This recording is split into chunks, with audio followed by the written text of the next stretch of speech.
Peace, healing, and life, family, and welcome back to another episode of Healing with Angelica's podcast, where we discuss all things healing. And if you are new to the show, welcome, welcome, welcome, beautiful souls. So, before we get started on today's powerful episode, please, you guys, be sure to share, like, follow, and subscribe so you won't miss out on any upcoming episodes on any of our your favorite podcast station, on Closing the Gap broadcast on YouTube. Also, we are partners now with Knowledge for on YouTube, and of course, Healing with Angelica on Facebook and YouTube to help spread the light of healing to others in need. Also, if you are ready to start your healing journey and don't know where to start, Healing with Angelica is here to assist. Get started on your healing journey today with my one-on-one The Healing Journey program by texting the word HEAL to 937-313-2466. Also, I would love to invite you all to our healing circle. It is a sacred space for us all, men and women, to collectively heal together. The healing circles are every first of the month, 6 p.m. Eastern. To join, text the word circle to 937-313-2466. So on today's episode, we have a powerhouse sister joining us today. My sister, Sister Kenetta Muhammad, as we'll be discussing today's topic. Home is your base, not your place. Sister Kenetta, welcome, and thank you so much for joining us today. How are you? I'm doing well. Thank you, Sister Angelica, for having me first. I greatly appreciate you for getting me to step out into the space.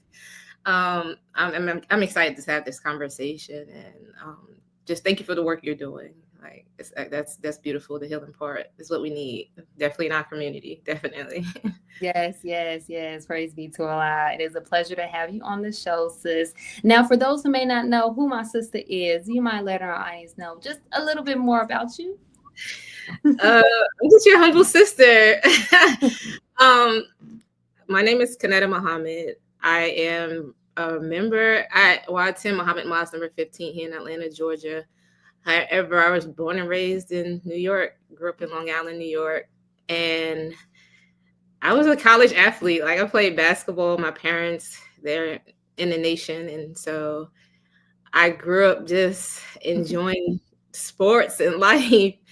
And then I went on to graduate, and I started to work for the NBA for a couple of years in the WNBA. So I was just enjoying like just pursuing a dream that I thought was a reality for me.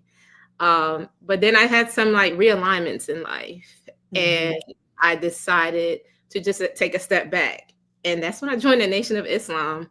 It was just a beautiful journey for me. However, being out in the world, like leaving home for the first time and going out into the world, it was an experience. Like the world is worldly. And I think that we want to taste it for ourselves. And I got a taste of it. And it just, I just had to come back home. And so I joined the Nation, and I've just been taking my time to just become myself, and now I'm in the financial industry, and it's just peaceful for me, and so I am enjoying being a Muslim girl in training. And so, shout out to my parents, Brother Kenneth and Sister Loretta. They've been helping me along this journey, and my 3 sisters as well. And so I'm excited for this conversation. I hope that was enough about me. We'll get to learn more. And we'll go from there. So Yes, I love it so much. So just humble and beautiful, right? Just, hey, I'm simply your sister, right? Okay. So I love it. Thank you so much again for joining us, sis. And now get started on today's episode. Home is your base and not your place. Please, for my audience today, do not hesitate to put any questions you may have for our guests in the comment section below. Now, don't let me be the only one asking questions. I tell you guys that every time, okay? This is us together. So ask your question. me Right? about it. I was like, I don't know. It'll be something to pop up for you to put a question, but don't embarrass me, y'all. No, Now, okay. there you go. Don't embarrass our sister now. No, okay, I got Yes. it. All right. So on today's episode, we'll be discussing a powerful topic based on our sister's profound book, Home is Your Base, Not Your Place, which is a profound testament to the transformative impact of rooting yourself in your home. When you make home your foundation, you nurture not only yourself, but also your family, your community, and ultimately the nation. The home is a cornerstone of growth where love, strength, and creativity flourish. To usher in the kingdom of God, we must first make the home our base. It is from this sacred space that we can step into the world without losing sight of who we truly are. Home is where love begins, where strength is built, and where creative power, ignites. Home is your base, not your place. Explores the profound importance of our roles within a home and how creating a peaceful, nurturing environment is essential for the development of self and those around us. Both men and women play a vital role in this process, shaping a future of purpose and unity. When we lose track of our homes, we risk losing ourselves. Today's show and book will guide you back to the heart of it all, which is home. Praise be to Allah. I love it. All right, sis. So I just want to go ahead and just tap into just your space. Always trying to find like the root of where this all started. I know you kind of spoke a little bit about your journey, I guess, back home as far as in the nation, right? And from that space, reading the preface of your book is where you was able to reclaim your space again. So do you mind just elaborating on just more exactly as to what called you to write this book, Home is Your Base and Not Your Place? Yeah, sure. First, I want to thank the Honorable Minister Louis Farrakhan. Most of what I share is what he's taught, and I'm just giving my personal testimony and bear witness to the teaching of the Most Honorable Elijah Muhammad. And so I'm just thankful to Allah for him. And so I heard the minister say, and I want to just share this quote real quick that he said, and this is really the basis of my book. And the minister said, the home is not a woman's place. It's her base. Her place is wherever her gifts will take her if she is free to be who she really is. I get these, and I was talking about it on Sunday at the mosque, and I said that I get these ideas, and I'm like, and I feel like I have to manifest them. And then I just ideas, I feel like literally there's Allah telling me, giving me these talents, and like go pursue them. And I'm a writer. I've been writing since I was in high school, writing for the newspaper. And along the way, I've just been writing, and I actually express myself better when I write. And so I knew I wanted to do a book. I just, for a while, didn't know what I wanted to share.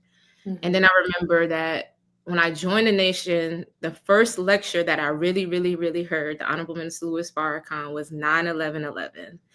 And my birthday is actually on 11/11. So sometimes like the numbers align. However, I was randomly home, and I came to see my father here in Atlanta. I had a break from traveling. I was traveling with a basketball team and working for a team. And my dad was like, "You want to go to the mosque?" I'm like, "Sure." No, So when I went, they put me in the front row, and the minister was talking about the divine value of a woman. And in that moment, I cried the entire lecture, the entire lecture. However, I realized that leaving high school, and going out into college, that I wanted to have this freeness about life. However, the things that I was experiencing prior to was a protection for me that I didn't understand. So I just wanted to taste for whatever reason. And, some things are not meant for us to taste. It's not meant for us to even, try to tamper with, because our families, our parents have been through things. We're learning through the teachings of the Most Honorable Elijah Muhammad things, and they're giving us a heads up. but some reason somehow we just want to test it out. And so I just lost sight of who I was. I became like of the world, and that shook me a little bit. I was like, life has to be more than going to the club, going to happy hour, getting off work. Where's the next, like, where are we gonna get lit next time? Like, life was just more than that for me. And so that time when I went to the mosque, I'm like, whoa, the minister like laid it out what our purpose was. And so I recall that moment. I think like it was at the end of Ramadan last year, and I was like, I think that's what you need to share with people, Kenetta. And I recall that quote of "Home is not your base. Home is your base, not your place." And then, like, we don't have to be stuck in a home. Like the minister said, like, women, we should go explore your talents, and there's a space that has to be created to do that. And so that was just the quick idea behind the book, and I just want to share that with people. I love seeing like Black girl joy. Nothing against like the men, the women, because Black boys joy is just as important. Like I just love seeing Black people just live within their power. I love seeing Black people endure. Like I just love seeing Black people be in their space. And so that's why I just wanted to share how I got into that space. So yeah. I love it. I love it. Praise be to Allah. And you're sharing like a space and a place where we all can relate. I can honestly say, like, by the grace of Allah, I've been in the nation for 2 years. And even before joining the nation, of course, I was in the world, all up in it. Okay. All up in it. Listen, we both are All up in that. It wasn't until, for me, the same way, it wasn't until I heard the minister speak about the divine value of the woman. I said, hold on, wait a minute. I've never heard anything like this before. Yeah. And it took me back to a space where I'm like, that's my true self. So Right. this whole time I'm operating in this world other than myself. Right. And you said something in the preface like this, because I had that vision before, like, oh, I want to be a boss at a big corporate Yeah. office, like Yeah. like what we see on TV. Like, I'm telling you. no, that's not. Listen, No. until I saw these bosses lonely, I was like, that's not the life I want to live. Like, I don't want to be this independent. I don't want a man. I don't want to be that. Like I've had many bosses like that, and I was just like, so this is your life, like work? And then I got fired from work. So I'm like, so what are you gonna do now? Exactly. So like rooting yourself in a job, no, and then when we realize that, and when something is taken from you that you've been working so hard for, you got to reevaluate. And so you're right. Like, I'm cool. I like the soft girl era. Okay. And that's exactly what happens when these teachings are like listened to by women. Like, we get into that soft girl era because we're redirecting ourselves back to who we truly are. So I just love the whole concept of your book. And again, like, the home is our base. So I wanted to go into my next question. Sure, let's do it. We think about home, everybody has their own meaning of home. And even one thing I also thought about was like how I paid rent and I was at home at nighttime to sleep, but I did not like being home.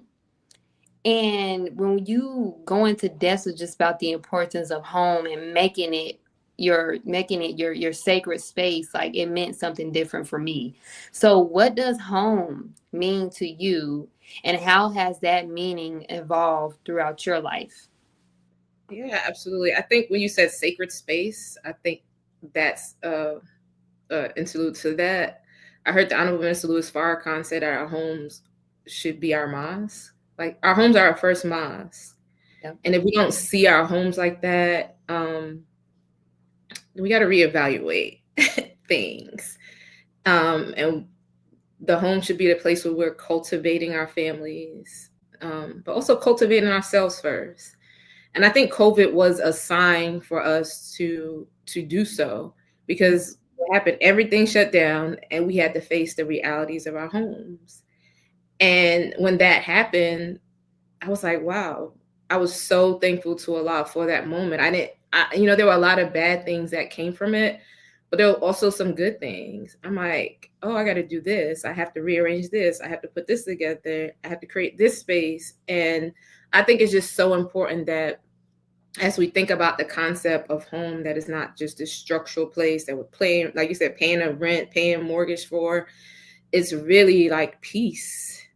I feel like peace when I come home. Like people know me, like I'm okay being at home. This like I'm okay, like not going out the house all week. However, I do go out, but I'm okay with just sometimes just being at home, because you can't touch me there, and I'm just protected. I just feel safe, and I can control that environment. And being a child and being in a home, a Muslim home, and growing up there, um, my parents really, kept the home as our foundation. Like we would come home from school, what you learn at school, they would retrain our minds to, the things that the world has given us. And so your home is whatever you want to make it. However, it is our base. Like it's where our roles, is where our families are. Like I talk about in my book, the first chapter about grandma.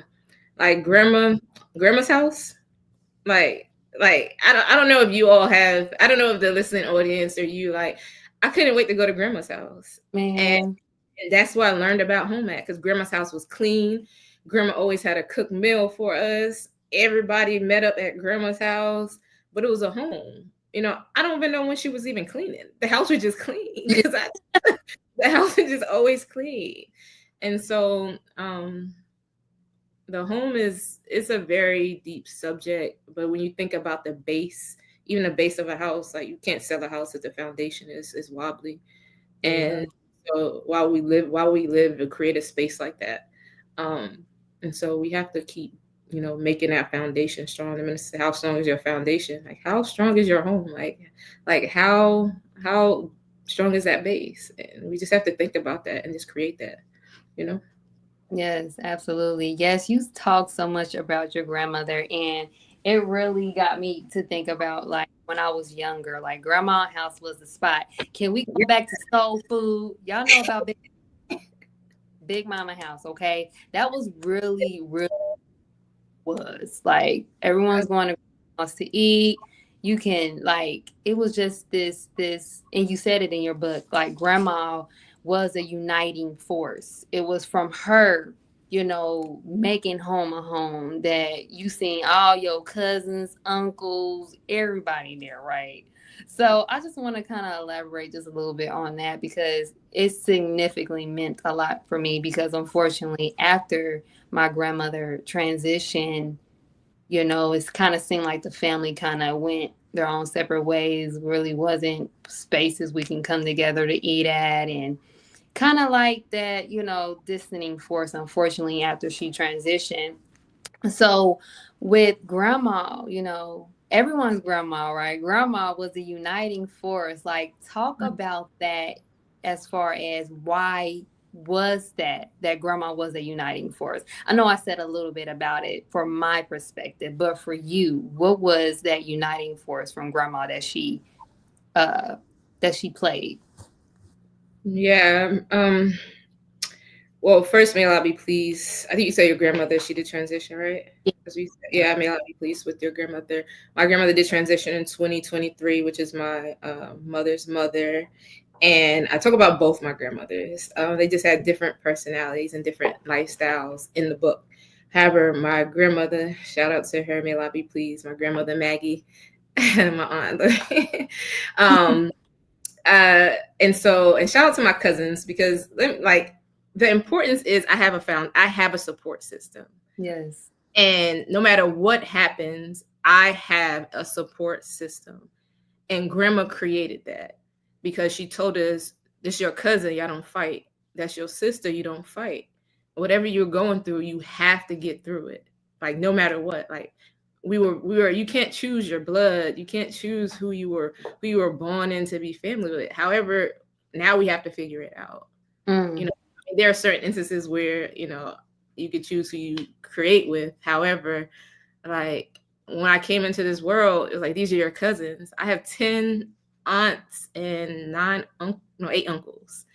And it's just love. Like, I have never experienced so much love since I've been, like, it's so important, I think, like, that family that grandma creates, because since I was a child, my family has been pinching my cheeks, telling me how beautiful I was. So I didn't have to go out into the world and, like, so I wish somebody would tell me I was beautiful. Like, I'm not saying, like, I'm not boasting or I'm saying that humbly. Yeah. Even if I wasn't, like, they just said it, like, they told me they love me. And so I didn't have to go out into the world, like, looking for love, because I mean, I think we're all looking for love, but I wasn't like something that was traumatizing in my life. And so grandma was love. Like, grandma is the foundation of the family, whether we want to believe it or not. And she's just taught me that this is your role. Like, we have to embrace the roles as, like, heads of family, like the matriarchs or of family, as women, and then allow the man, and then create that space for the man to be empowered in his role as well. Because my grandfather, he didn't worry about anything. Like, when I talk about, like, cleaning, cooking, he might go fishing, bring the fish back, and grandma have it ready, put the fish and cook it. And that's what we experienced. Grandma had a pool at the house. And so I didn't go to daycare growing up. I don't know what that was like. And I don't know about my cousins. I don't think they knew what it was like neither, because grandma had us, and she always was there and available. That was her career. Like, her career was her family. Not to say that she didn't have any jobs or she didn't take on any other things. However, her family was the most important thing to her. And I think it's important that we kind of continue to create that space. I think we're starting to forget that the Black family is important to this nation. No other family has endured more than the Black family. And like, they have a 400-year head start on us, sis. And we still here. Like, we're still right here. And that happened through family. And so when I talk about grandma was consistent, boy. Like, grandma didn't play. Grandma was rooted in God. And I think that we're just taking God at the center of everything we do as a family. And so my family didn't know, like, somebody not getting along, like, listen, we got to figure this out. So we're not moving forward without, because grandma wouldn't want it. Grandma, she would cry if any of us got in an argument. And it was what it was. And you didn't want to see grandma crying, And so I just love that spirit of my grandmother. And when she passed away, I didn't know that she was reading the Holy Quran until my aunt gave it to me. So I, like, take my grandmother's Holy Quran everywhere with me. And she didn't per se, and grandma didn't, I don't think my grandmother even graduated middle school, but she knew how to take care of home. Like, she had the discerning spirit that just comes with just being a woman. And you can't teach that. You can cultivate it, but it's just like something that comes from the soul of a woman. And she had that. And she was a Christian, but the minister said that a good Christian is a good Muslim, and a good Muslim is a good Christian. And so I've never seen her get caught up on titles. It was, she was rooted in God. And I just love that for her. She would just walk. Now I'm getting older. I understand why grandma would just go walk. Like, now I'm in my 30s, and I'm just like, let me just go walk. And and so now you just realize that grandma was just taking time with life, and she was giving us more life abundantly. And and she had joy just watching us be joyful. And she had pain watching us argue over little things. And so, we just got to get back to that. That's all.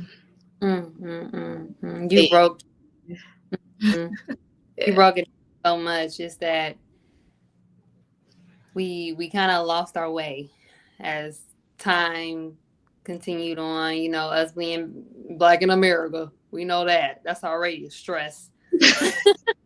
stressing me out. Like, come on. I'm starting to mind my business. Like, I don't know what's going on. I'm just gonna mind my business because I got a whole house. I'm not even, I don't have children yet, and I got a whole house to like take care Okay. Yes. of. So yeah, absolutely. I love it. I love it. Listen, you guys, if you guys are enjoying this episode just as well as I am, please, please, please show your support today by texting the word donate to 937-313-2466 or check out the donation info on the screen below. All donations will be towards the continuation of Healing with Angelica's podcast. Listen, I love you all. So let's get back to today's episode. Home is your base and not your place with Sister Kenetta Muhammad. Praise be to Allah. It kind of Yeah. takes me. Yes, sis. Was you about to say something? No, I said make sure you donate, everyone, please. Yes. On the air, you guys, for 3 years. Okay, I want to keep this going. Okay, so we love you all for all of those that's been supporting the journey so far. So yes. Now, you talked about so much just within the concept of grandma. I truly love how, because you also talked about just how, unfortunately, we lost our way, especially not keeping God at the center of our foundation of anything. If it's home, if it's relationships, if it's being a parent. I know I need to pray to God every time I'm talking to my son. Lord, God help me, because patience, okay? So yes, listen. So like when it comes to just going back to the spiritual base of family, I want to talk about how, because in your chapters, and if you guys, we're gonna get to this, okay? I have her book, okay? I love it. Like I'm almost done, okay? Y'all see my little notes in here. Got my favorite um chapters, okay? But anyway, so I want to kind of dive in deep because you spoke a lot about different women in the scriptures. You use them as examples in how to, you know, understand our roles in life, right? So can you just dive in just a little bit as to what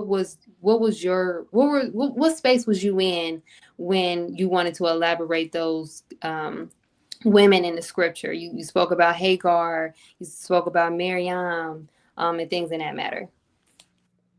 Yes. So one of the things I first went to was the study guides that the Honorable Minister Louis Farrakhan has put out. And I started to think that when I started writing, like there's nothing new that we are experiencing under the sun, you know. And I was like, there's a base and a standard and a structure, and really starts in the scriptures.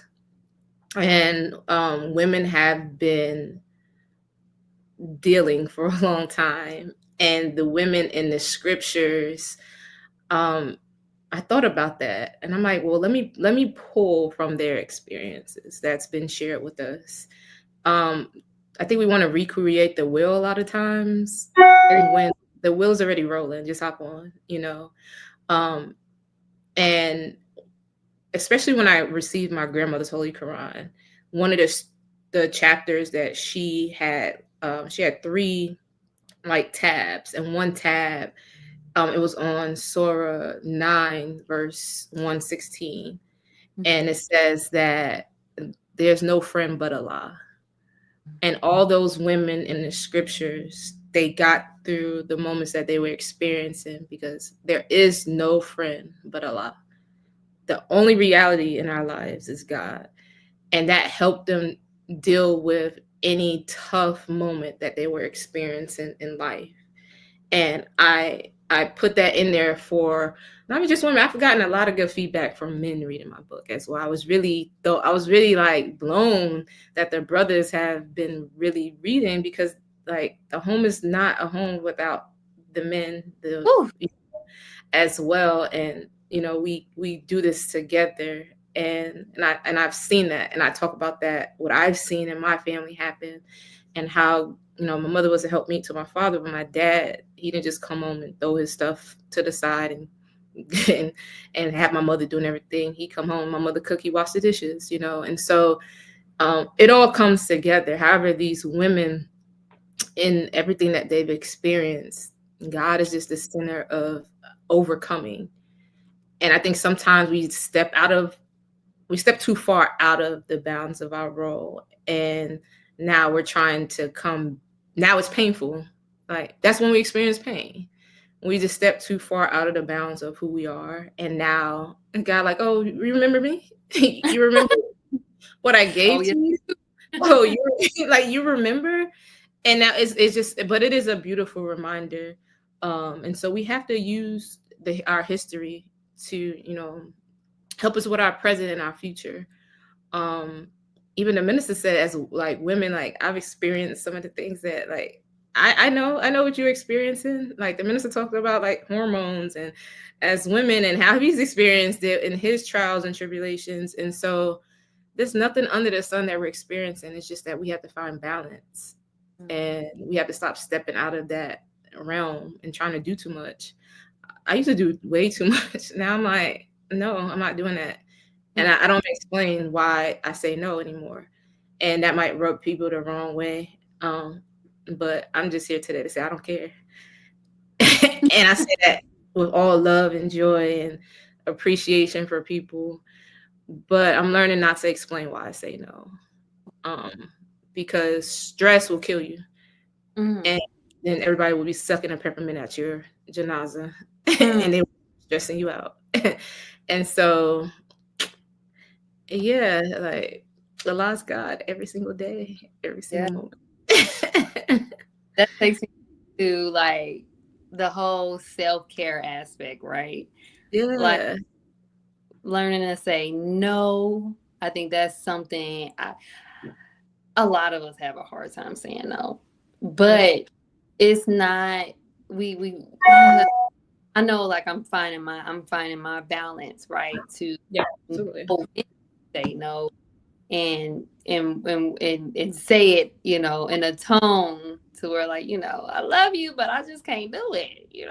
I got to work on me. We talk about, the most honorable Elijah Muhammad talk about self-preservation, self first, right?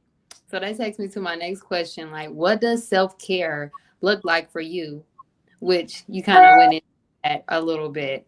But and how do women who take time for self-care contribute to sustaining the home and the family unit? Yeah, absolutely. I feel like um as women, we have to set the tone in the house. Mm-hmm. Um and the, as and I learned that as a child. And if my dad was I always asked my dad, like, um he worked, he had a business. I'm like, how did you find the time for all of that? And he, like, I was out the house early in the morning, then I come back. And but my mom really made sure that we loved my dad. Like, she created this space in the house that we couldn't wait for dad to come home, and we weren't like, where was dad all day and why was he absent? Like, it was never like that. And so as women, we have to, if you know and I don't have children, so for audience, like, I'm not trying to tell anyone that's a parent what to do. I'm just speaking from what I experienced as a child, because I have very vivid, like, memories of it. And I know what it made me feel like, and I saw what it made others feel like.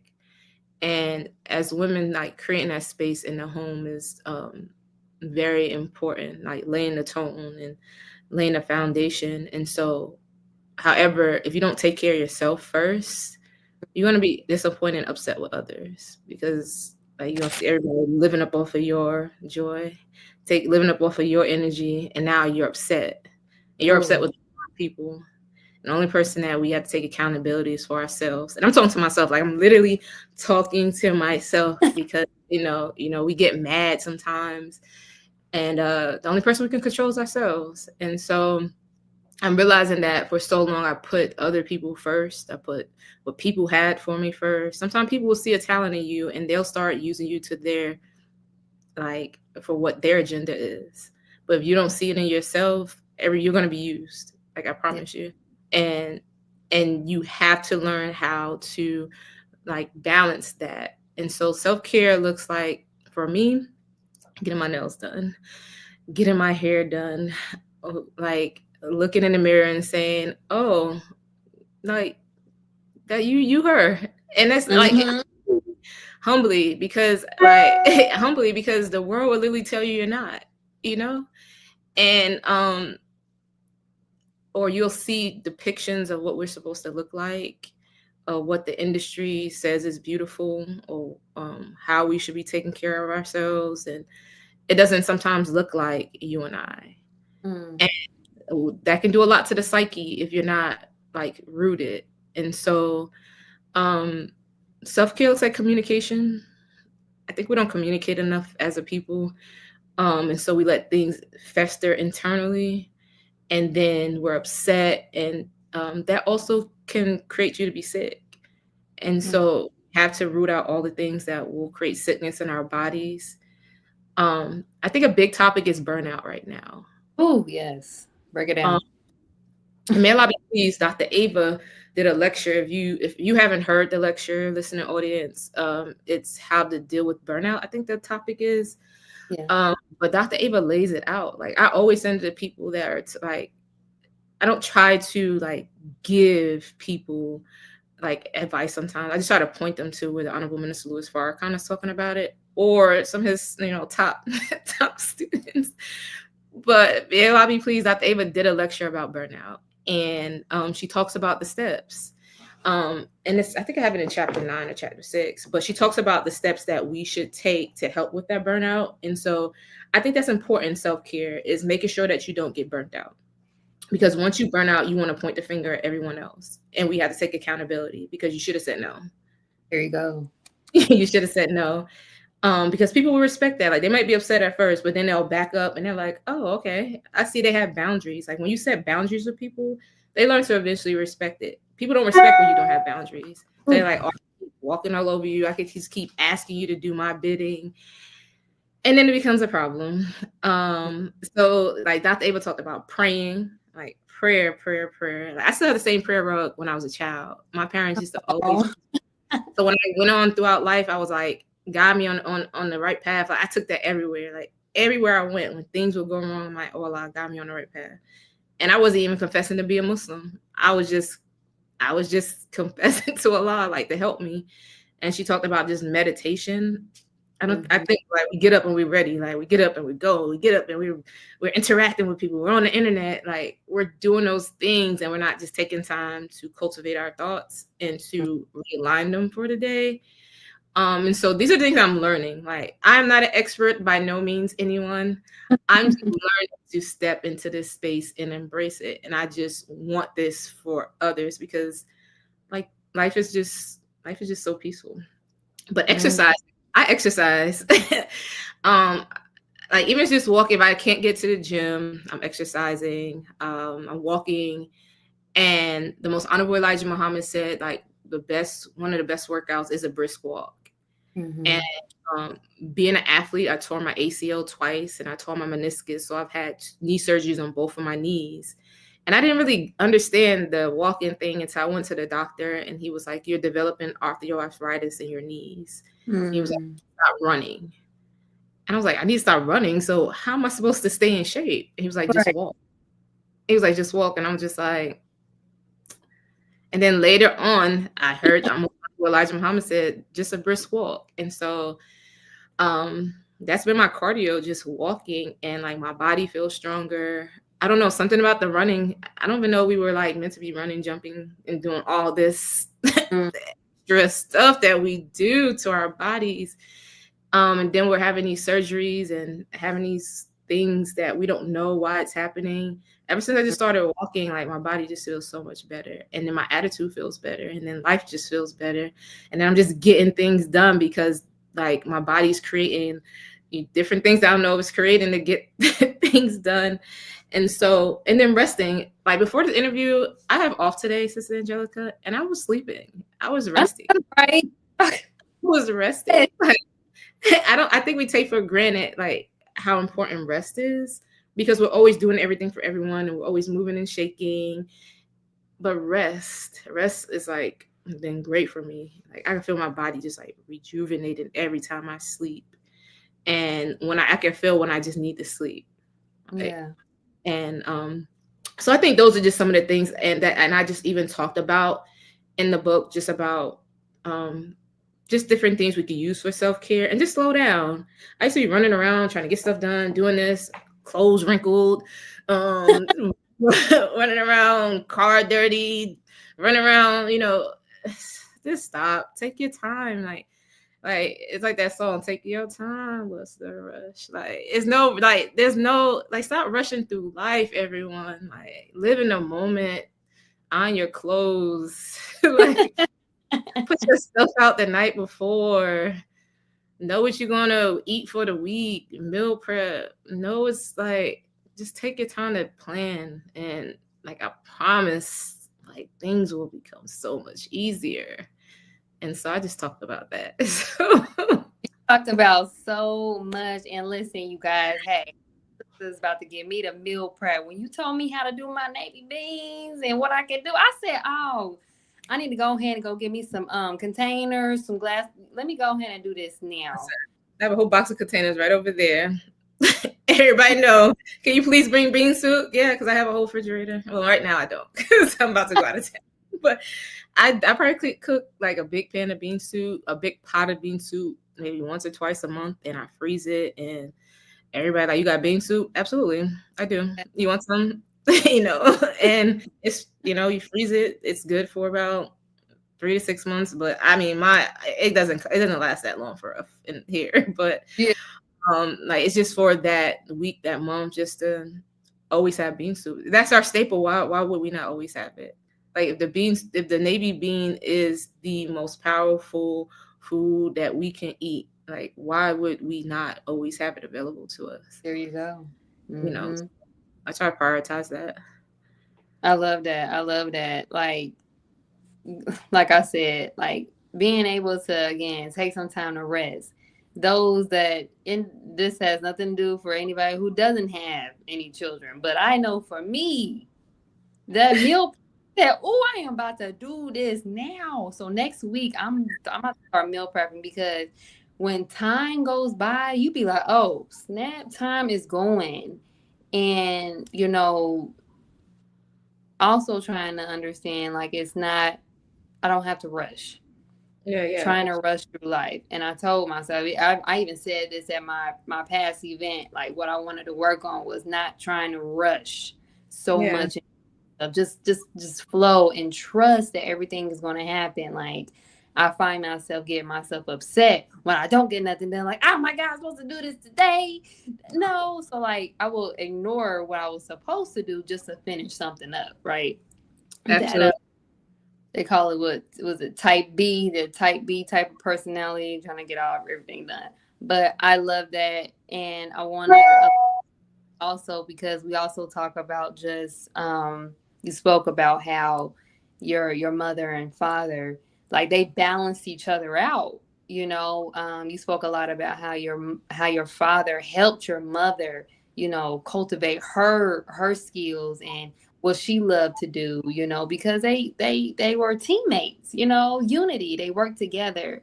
Unfortunately, now in this space that we're in, this generation that we're in now, we're not seeing the unity of men and women together. We're seeing, our generation not having that male influence or that womanly influence for the children in order to create that balance, right? And you also said in chapter 1, you spoke about how the in today's world it takes both men and women to manage a home, creating a balanced environment, in which is so imperative. So I wanted to know, and we'll kind of end it on probably another question, who knows, depending on timing.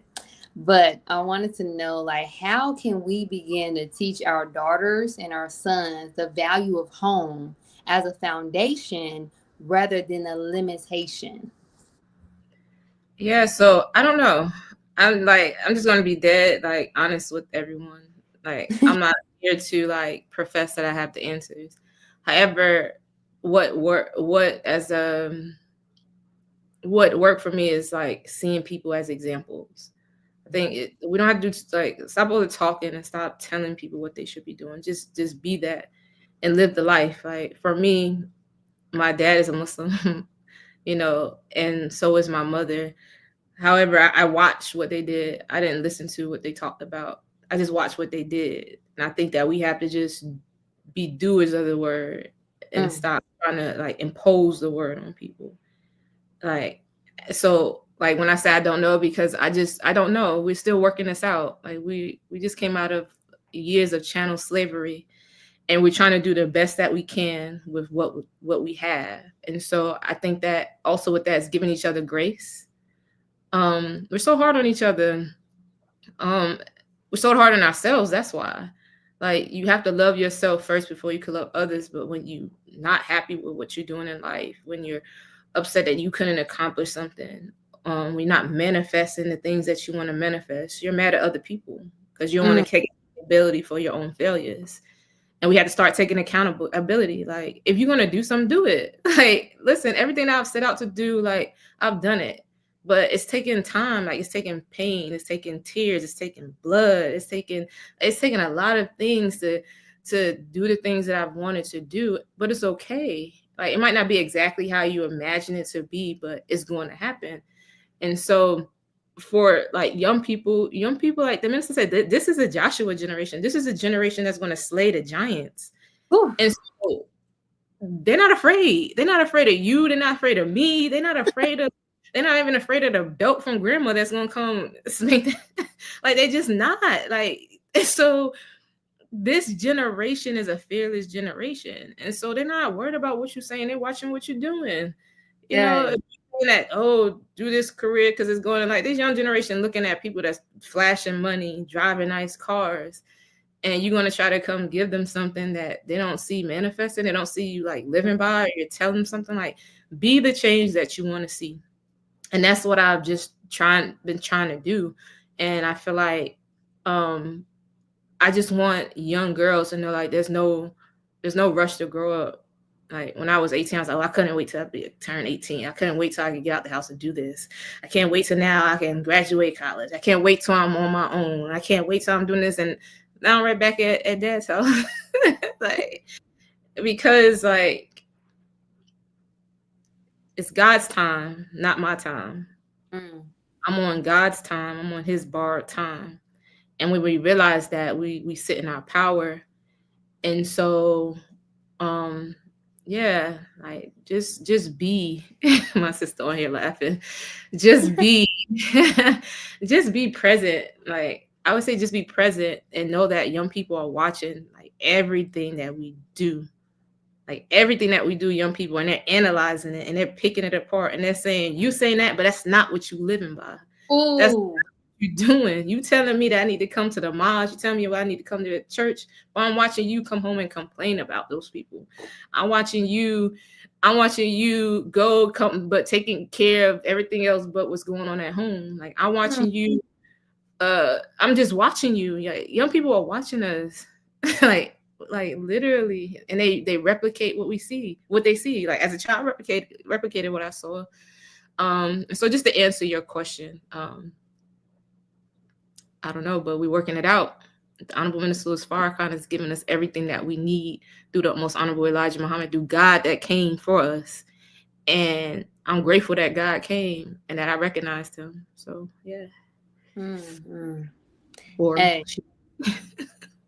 Drop the mic when I say I feel that, and I'm sure you're in the millennium, right? Millennium. Oh, you want to know my age? I don't know what all that is, but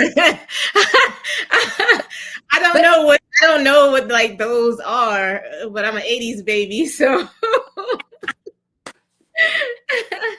I'm an '80s baby. Like, so I don't know what the millennials and all that. I don't know where I fall in line. Yeah. Okay. I'm just living.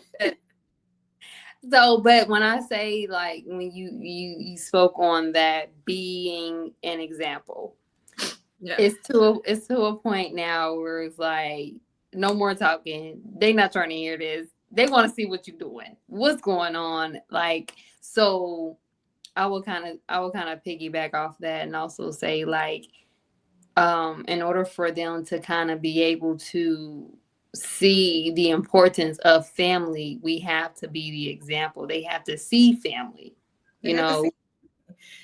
We have to see family.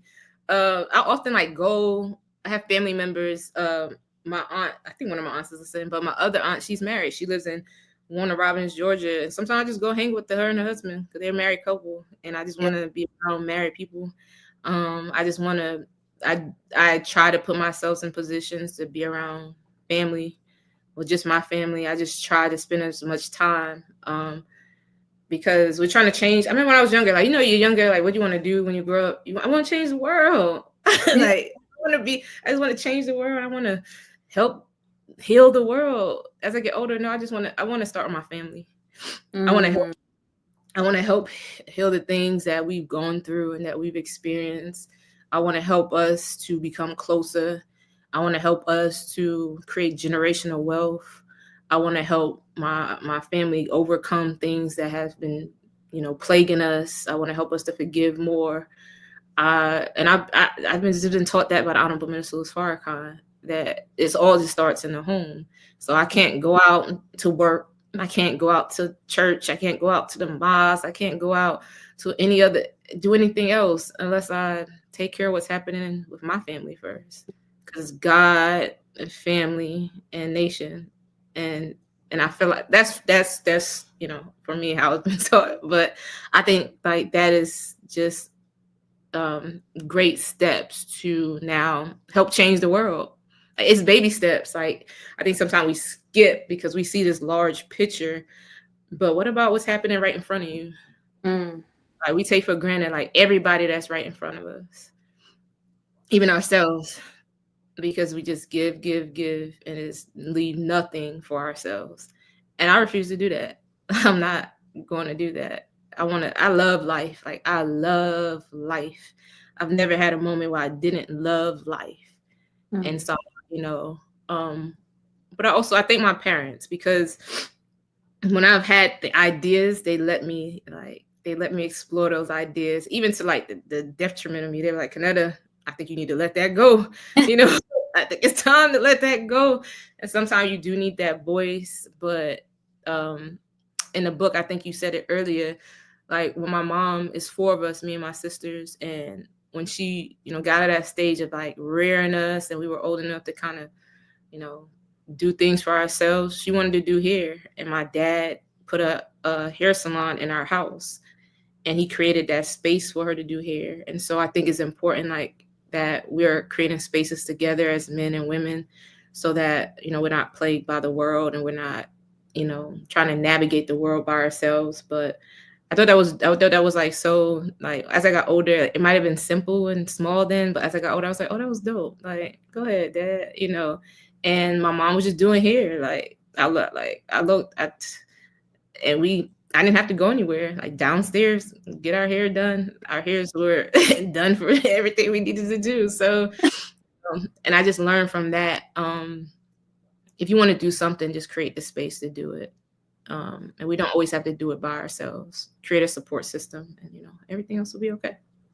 I love that. I love that. Like, what, home is your base, not your place. Like, I love again, the unity and being able to come together and actually playing our divine role as men and women, so we can be able to live in a harmonious type of environment, and I believe when you spoke about your parents, they definitely set the tone for that. I mean, look at my sister, like, beautiful. Okay, I love it. I love Ooh, you let me tell Oh, you, yes, just like how you are, you. grow up, how you grown up. Just Yeah, yeah. It took a little time. It took a little of time. It just take. It just took a little bit of time. It you just said, takes oh, time.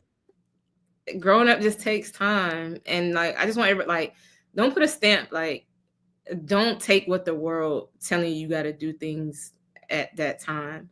Um, I do receive pressure sometimes to be at a certain place and be doing a certain thing, but you don't like nobody's walking in my shoes. Nobody knows who I am truly. Like people are trying to find out and trying to figure it out, and I'm trying to figure it out. However, I'm learning to not allow people to put pressure on me as to where I need to be in life. Because I'm going to be right where God needs me to be. Um, Mm. and if I'm connected to God, I'm gonna be right where I want to be. And so I'm just learning to not be in a rush to grow up. And I love that we're just Muslim girls because that just reminds me you don't have to move at the pace of everyone else. Mm. Um, God created a black woman in a different and special way, and the everybody's probably been trying to figure out what that secret is, and we hold the secret. And as long as we like stay in the home, we protect that secret. It's when we want to go out and do other things that has been opposed on us that we lose a little bit of that secret. Well, man, I'm so grateful for these teachings because I'm just learning what this. I'm just learning about my secret. Like I'm just learning about like how I play that role in that, and it's beautiful. It is, yeah. God, I love it. I love it. Well, praise be. Don't go out there like my sister. Listen, y'all. My sister. One of my sisters, she's a doctor, and I love Okay. that for her. Like I love that for her. Like if that's like things, if you want to be a nerd, go do those things, but make sure like home is taken care of. Like just Yeah. make sure that you know how to sew, cook, clean, take care. Like just make sure that you have those talents. But go live your life. Yeah, like go live out your talents. And so shout out to all the girlies, like just living in their power. Yes, yes, I love it. I love it. Sister Kenetta, I just want to say thank you so much for joining us today to discuss amazing, amazing topic. Okay, home is your base, not your place. Okay, I would also like to thank my amazing audience for joining us today. I pray that this episode was valuable, informative, and most importantly, healing to you all. Also, if you guys, I'm gonna let my sister Kenetta let us know. If you guys have not book, get this book. Sister Kenetta, please let our audience know where they can get your book. Absolutely. And I think we talked about this earlier. So when I wrote the book, it wasn't my goal wasn't to sell books. It was just to give the knowledge and wisdom and understanding, just share my story. And so I'm giving out books today. I'm giving out 25 books. So if you would like a book, and I want it to be intentional, not just that you want a book. I want the book to be shared with someone that can really benefit. You can follow me on at Kenetta, Kenatta on Instagram, and just send me a message. Send me your name and your address, and I will send a book. I'm sending 25 books. So after that, there's a link in my bio. You can click the link and purchase the book from Amazon. However, I do want to give, and I have the capacity to give right now. And so I'm learning that you still need to give, even though you just gotta make sure things are just taken care of first. And so if you would like a book, please do that. And please make sure you donate to Sister Angelica's show. She'll post it back up in a second. But we need to support our own avenues of media, because I'm sure it's your time. Your time is valuable. It's not free. Like time is one of the most precious things we have. And so please make sure that you donate to the show as well. So thank you, sis, for just allowing me to be on the show and stepping out of my comfort zone. Oh, yes, of course, sis. Praise be to Allah. It was a pleasure having you on the show. Now, do you have any closing remarks for us? Ooh, accept your own and be yourself. I Asha. mean, I think life is just simple, um, not complicated. Learn who you are. Take your time and cultivate that. Come closer to God and just pray for forgiveness, love, patience. Find out what love is. Mm, Find out what love like truly is and experience it. Because patient is kind. It does not keep record. Like love is like beautiful once you like step into it, and not in like just with men and women, like sisters, brothers. Like love is really just an awesome thing, and that's what a home is rooted in is love. And so This is my closing remarks. I think that's what I have for today. And shout out to my family. They on this stream. Like, let me tell you, there's nothing like family love. Like, they in here commenting. Like, let me tell you, if I don't have anything, I have family. So yeah, shout out to them. Okay, praise be to Allah. Shout out to the family for joining us today. But of course, shout out to you all for joining us today. And if you guys, my sister says she's giving out 25 books, right? Yes. Please, her information is scrolling down the screen below. Her is it Facebook, Instagram? Instagram, yeah. Do it on Instagram. Just follow me and then send me a message, and I got you a book. Yes. Please get this book. It's such a powerful book. Like, it's one of those books that you need to just keep like out to always go back and refer to. Like, this is a book that I have out to be like, okay, I need to get my communication right. How I'm going to do this? Shout out to you, Sister Angelica. That's what's up. Thank you so much. Yes, yeah, I love you. I love you all. May God continue to bless you all. And thank you guys for joining us today. And we'll leave you all as we came. Assalamu alaikum. Peace, healing, and light.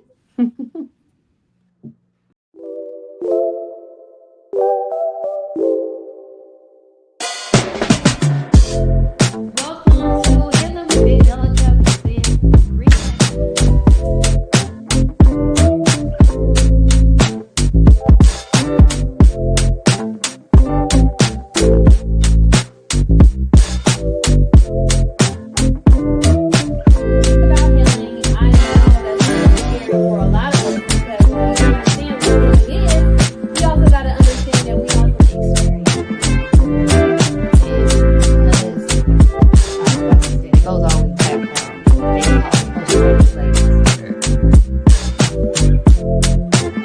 Thank